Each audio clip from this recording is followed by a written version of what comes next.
Assalamualaikum warahmatullahi wabarakatuh. Kami dari kelompok 6 akan mempresentasikan poster LCE kami yang berjudul Analisis Kuantitatif Pengaruh Saluran Udara Tegangan Tinggi atau SUTET terhadap tubuh manusia. Perkenalkan, saya Abdi Bramansyah dengan NIM 10225-106.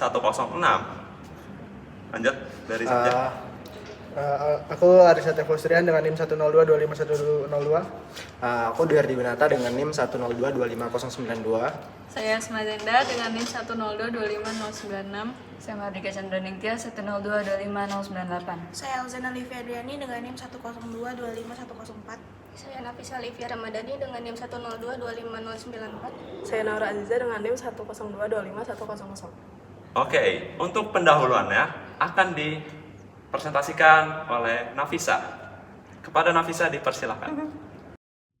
Beberapa penelitian menunjukkan keterkaitan antara peningkatan penderita leukemia, kanker, tumor otak, dan masalah kesehatan lainnya disebabkan oleh paparan medan listrik dan medan magnet yang dihasilkan oleh SUTET. SUTET sendiri merupakan saluran udara tegangan ekstra tinggi yang digunakan untuk menyalurkan tegangan sangat tinggi ke gardu-gardu induk yang letaknya sangat jauh dari sumber pembangkit. SUTET sendiri dibagi menjadi dua jenis, yaitu non-ionizing dan ionizing. Non-ionizing cenderung lebih aman bagi manusia karena hanya menghasilkan sedikit paparan radiasi, sedangkan ionizing berpotensi untuk merusak sel dan DNA manusia karena paparannya yang cukup tinggi. Menurut data BPS, terdapat 5.270 permukiman warga yang berada di bawah jalur SUTET. Untuk mencegah kemungkinan buruk yang dihasilkan oleh paparan medan listrik dan medan magnet SUTET, kami melakukan beberapa penelitian kuantitatif. Baik, jadi di sini saya akan menjelaskan terkait karakteristik yang pertama, yakni karakteristik medan listrik terhadap jarak aman pemukiman. Dapat dilihat dari grafik berikut. Grafik ini adalah grafik yang menyatakan hubungan antara medan listrik dengan jarak, yakni hubungannya itu berbanding terbalik kuadrat. Nah, artinya semakin besar jarak yang kita tempuh misalkan, maka objek tersebut akan memperoleh pengaruh medan listrik yang semakin kecil. Dan di sini dapat kita simpulkan bahwa jarak itu adalah suatu variabel yang cukup krusial terhadap medan listrik. Saya Mardika Chandra Ningtyas dengan NIM 098. Tadi kita udah bahas tentang jarak kuadratik dan hubungannya dengan medan listrik. Tapi apakah cuma jarak kuadratik aja yang punya hubungan dengan medan listrik? Tentunya enggak. Di part ini kita akan bahas tentang arus, bagaimana pengaruhnya terhadap daya yang hilang, dan medan listrik.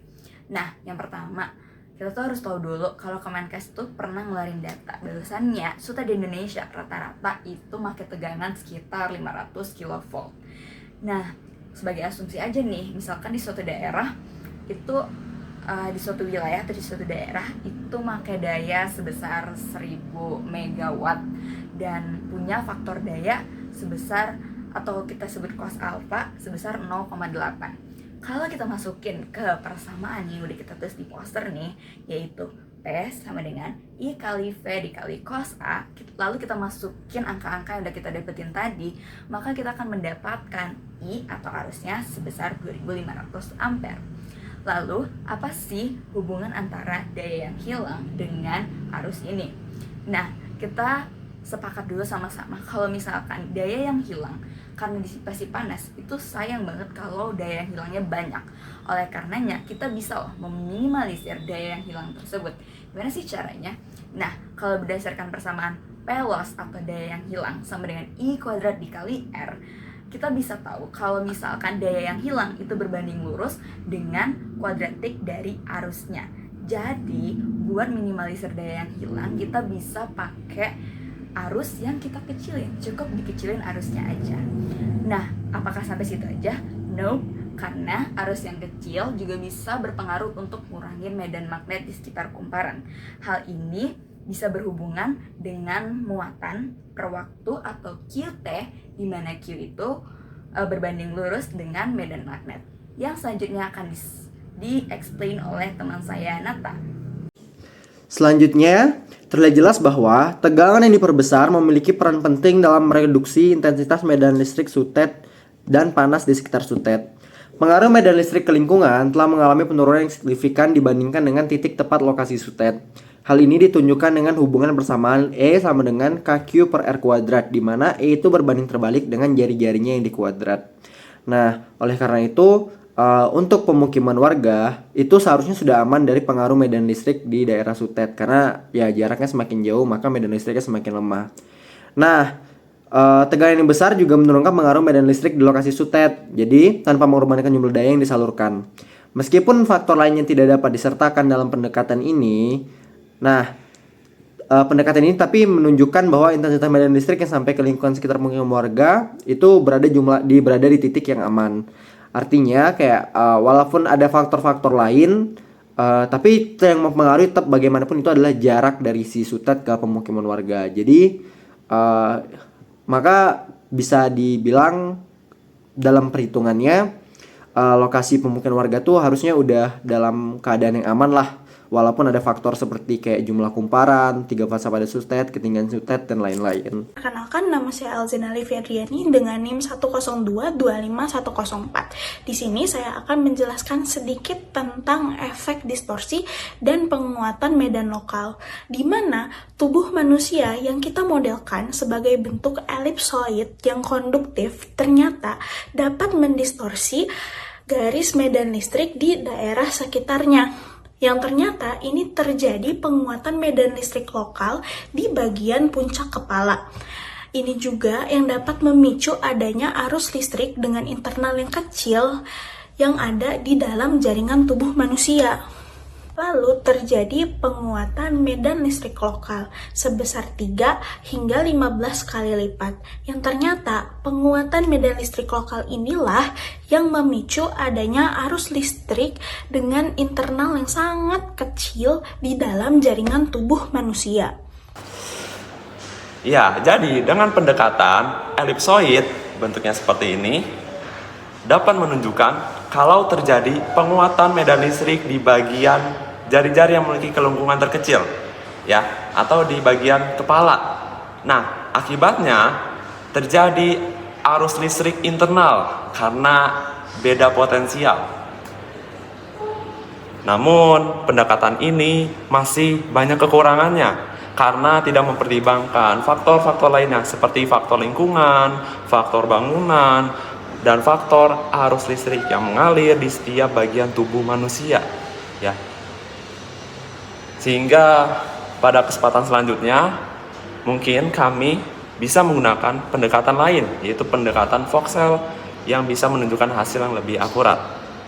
Pendekatan ini yaitu singkatnya mengubah bagian tubuh manusia menjadi potongan kecil-kecil 3 dimensi dan ukuran yang sangat-sangat kecil, sehingga arus listrik di setiap bagiannya dapat dipertimbangkan.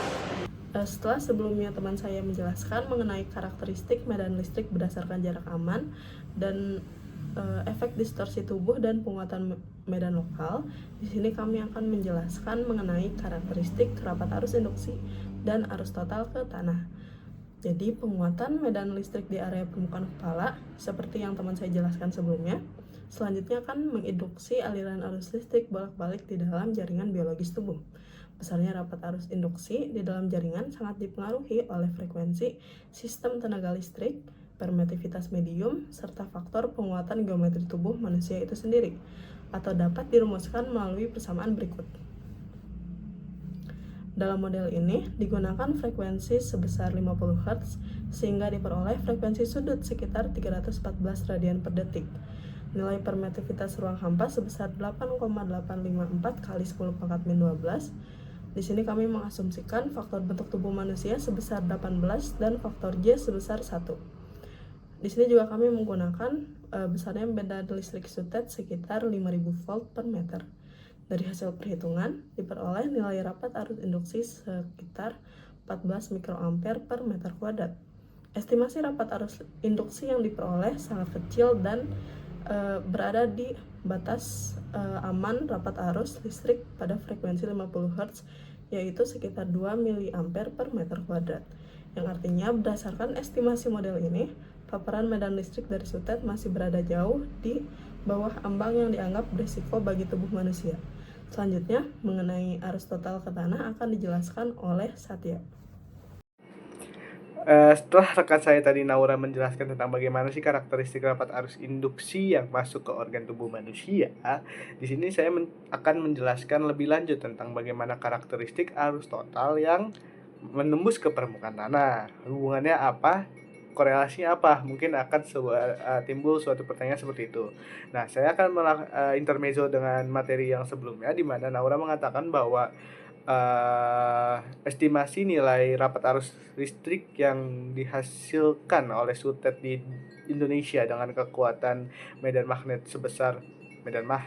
listrik sebesar 5000 volt per meter itu adalah sebesar 14 mikroampere per meter kuadrat.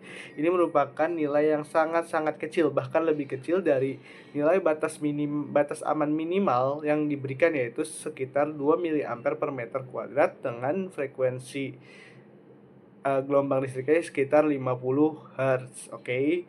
Nah, kemudian hubungannya kita lanjut ke arus total ke permukaan tanah. Nah, arus listrik yang masuk ke manusia, ke organ tubuh manusia, itu akan keluar lagi menuju ke permukaan tanah sebagai arus hubung dari arus listrik induksi. Nah, ini kita di poster itu menggunakan variabel ISC. Nah, variabel ini itu berbanding lurus dengan kuadrat tinggi manusia, kemudian frekuensi sutet, dan juga medan listrik yang dihasilkan di daerah sekitar sutet. Nah, kita melakukan perhitungan dengan rumus yang tertampil pada layar. Nah, kita asumsikan bahwa tinggi manusia itu sekitar 189 cm. Ya, mungkin ini bukan asumsi untuk orang Indonesia, karena memang tinggi badan di Indonesia itu sekitar 170-an, tapi nggak apa-apa, kita asumsikan saja. Jadi ketika kita asumsikan tinggi badan itu 189 cm, maka arus hubung singkat yang dihasilkan itu adalah 0,008 ampere. Ini merupakan angka yang bisa dikatakan tuh kecil. Jadi kalau misalnya dirasain langsung itu hanya kayak percikan, bukan percikan sih, kayak sengatan sedikit aja gitu, kayak mungkin bikin kita kaget doang gitu, tapi bukan yang berbahaya gitu. Nah, estimasi ini 0,008 ampere itu masih bisa lebih kecil, masih juga bisa lebih besar, karena kita banyak pengaruhnya yang bisa merubah nilai tersebut. Bisa saja dari jalur arusnya, kemudian bisa juga dari lama kontak, dan bisa juga dari kondisi kulit manusia, apakah dia basah atau kering. Karena kalau seandainya kulitnya basah, itu bisa meningkatkan arus yang dirasakan, karena ya itu ada penghantar, atau istilahnya itu di kulit itu ada air sebagai medianya gitu. Nah, pendekatan yang kami bawakan dari keseluruhan poster ini itu menyimpulkan bahwa seiring bertambahnya jarak seseorang dari saluran transmisi atau sutet itu sendiri, maka intensitas medan listrik itu akan semakin menurun, kayak kurva. Nah, seperti ini. Nah, sehingga rapat arus induksi J dan arus listrik yang mengalir ke tanah atau tadi arus hubung singkat itu juga akan semakin kecil.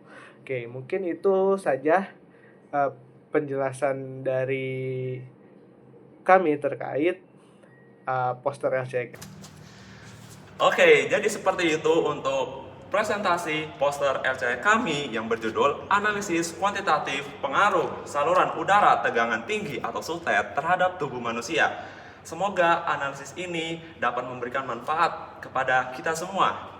Dan kami mohon maaf yang sebesar-besarnya apabila terdapat kekurangan dalam hasil analisis kami. Saya Abdi Bramansyah. Terima kasih, kami tutup videonya. Wassalamualaikum warahmatullahi wabarakatuh. Dadah.